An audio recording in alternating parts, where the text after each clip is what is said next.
আগামী নির্বাচনে যারাই বিজয়ী হবেন, যারাই সরকার গঠন করবেন, তারা নিশ্চয়ই এই বিচার কার্যক্রম অব্যাহত রাখবেন যে নির্বাচন বিলম্বিত হওয়ার আর কোনো যুক্তিসঙ্গত কারণ নেই।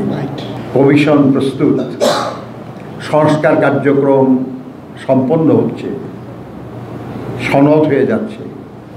আর একটা গুরুত্বপূর্ণ বিষয় ছিল সেটা হলো যারা এই 16 বছর ধরে আমাদের উপর নির্যাতন নিপীড়ন চালিয়েছে, গুম খুন করেছে, বিচার বহির্ভূত হত্যা করেছে, হামলা করেছে, মিথ্যা মামলা দিয়ে হয়রানি করেছে, তাদের বিচার।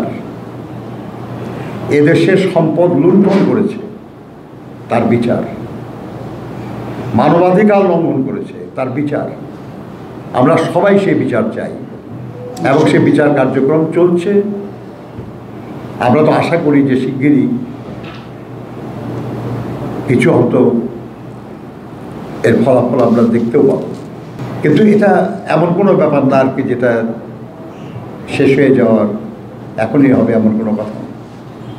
কাজে এটা চলমান থাকবে এবং আগামী নির্বাচনে যারাই বিজয়ী হবেন, যারাই সরকার গঠন করবেন, তারা নিশ্চয়ই এই বিচার কার্যক্রম অব্যাহত রাখবেন। বসুন্ধরা টিস্যু, অশুদ্ধতার বিরুদ্ধে এক বিন্দুও ছাড় নয়। এবং এই খুনি, এই নিপীড়নকারী, এই অর্থ পাচারকারী, লুণ্ঠনকারী সরকার বা সেই সরকারের সঙ্গে যারা যুক্ত ছিলেন, যারা এই অপরাধের সঙ্গে যুক্ত ছিলেন, তাদের সুবিচার নিশ্চিত করবেন। এই প্রেক্ষিতে আমরা মনে করি যে নির্বাচন বিলম্বিত হওয়ার আর কোনো যুক্তিসঙ্গত কারণ নেই। অতএব আমরা আশা করব যে সরকার, এবং আমরা একমত হয়েছি এই আশা করার ব্যাপারে, যে সরকার খুব শীঘ্রই নির্বাচনের ব্যাপারে সুস্পষ্ট বক্তব্য রাখবেন। তারা তো নির্বাচনের তারিখ ঘোষণা করবেন না, তারিখ ঘোষণা করবে নির্বাচন কমিশন।